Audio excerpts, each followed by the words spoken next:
ಪ್ರಪಂಚದಲ್ಲಿ ಎಲ್ಲಿ ನೋಡಿದ್ರು ನೆಗೆಟಿವಿಟಿ ತುಂಬ್ಕೊಂಡ್ಬಿಟ್ಟಿದೆ.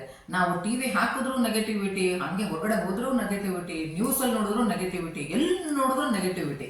ತಾಯಿನ ಮಗಳು ಸಾಯಿಸಿದ್ಲಂತೆ, ಮಗಳನ್ನ ತಾಯಿ ಸಾಯಿಸಿದ್ಲಂತೆ, ಅತ್ತೆನ ಸೊಸೆ ಸಾಯಿಸಿದ್ಲಂತೆ, ಸೊಸೆನ ಅತ್ತೆ ಸಾಯಿಸಿದ್ಲಂತೆ. ಹೀಗೆ ಹಲವಾರು ನೆಗೆಟಿವ್ ನ್ಯೂಸ್ನ, ನೆಗೆಟಿವ್ ಸೀನ್ಸ್ನ ನೋಡಿ ನೋಡಿ ನಮ್ಮ ಮೈಂಡ್, ನಮ್ಮ ಬ್ರೈನ್ ಏನಾಗಿದೆ, ಟೋಟಲ್ ಆಗಿ ನೆಗೆಟಿವ್ ಆಗಿ ಕೂತ್ಕೊಂಡಿದೆ. ಆ ಒಂದು ಡಿಟಾಕ್ಸ್ ಮಾಡ್ಕೊಳ್ಳೇಬೇಕು ನೀವು.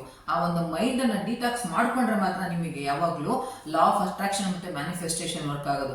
ಮೊಟ್ಟ ಮೊದಲು ನೀವು ಮಾಡ್ಬೇಕಾಗಿರೋ ಕೆಲಸ ಏನ್ ಗೊತ್ತಾ? ಡಿಟಾಕ್ಸ್ ಮಾಡ್ಬೇಕಂದ್ರೆ ಫಸ್ಟ್ ನೀವು ಸೋಷಿಯಲ್ ಮೀಡಿಯಾ ಕನ್ಸ್ಯೂಮ್ ಅನ್ನು ಜಾಸ್ತಿ ಮಾಡೋದನ್ನ ಕಡಿಮೆ ಮಾಡಿ, ನ್ಯೂಸ್ ನೋಡೋದನ್ನ ಕಡಿಮೆ ಮಾಡಿ. ನ್ಯೂಸ್ ಆನ್ ಮಾಡಿದ ತಕ್ಷಣ ಏನಾಗುತ್ತೆ, ಮೊದಲು ಬರೋದೇ ನೆಗೆಟಿವ್ ಪ್ರೋಗ್ರಾಮ್ಸ್, ನೆಗೆಟಿವ್ ನ್ಯೂಸ್. ಆಮೇಲೆ ಸೀರಿಯಲ್ಸ್, ಸೀರಿಯಲ್ಸ್ ಅಲ್ಲಂತೂ ನೋಡೋಕ್ಕಾಗಲ್ಲ, ಬರೀ ನೆಗೆಟಿವ್.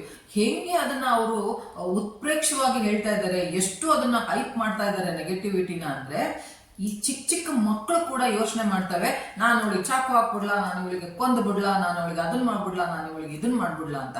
ಹಾಗಾಗಿ ಫಸ್ಟ್ ನೆಗೆಟಿವ್ ಏನಿದೆ, ನಮ್ಮ ಸುತ್ತಮುತ್ತ ಏನ್ ನೆಗೆಟಿವ್ ಇದೆ, ಆ ನೆಗೆಟಿವ್ ಕನ್ಸ್ಯೂಮ್ ಮಾಡೋದನ್ನ ಫಸ್ಟ್ ಕಡಿಮೆ ಮಾಡಿ, ಮೆಡಿಟೇಷನ್ ಸ್ಟಾರ್ಟ್ ಮಾಡ್ಕೊಳ್ಳಿ, ಲೈಟ್ ಎಕ್ಸಸೈಸ್ ಸ್ಟಾರ್ಟ್ ಮಾಡ್ಕೊಳ್ಳಿ, ಒಳ್ಳೊಳ್ಳೆ ಬುಕ್ಸ್ಗಳನ್ನ ಓದೋದಕ್ಕೆ ತುಂಬಾ ಬುಕ್ಸ್ಗಳಿದೆ. ಈಗ ಏನಾಗ್ಬಿಟ್ಟಿದೆ ಈಗಿನ ಜನರೇಷನ್ ಅಂತಲ್ಲ, ಎಲ್ಲರೂ ಅದೇ ತರ ಮಾಡ್ತಾ ಇದ್ದಾರೆ.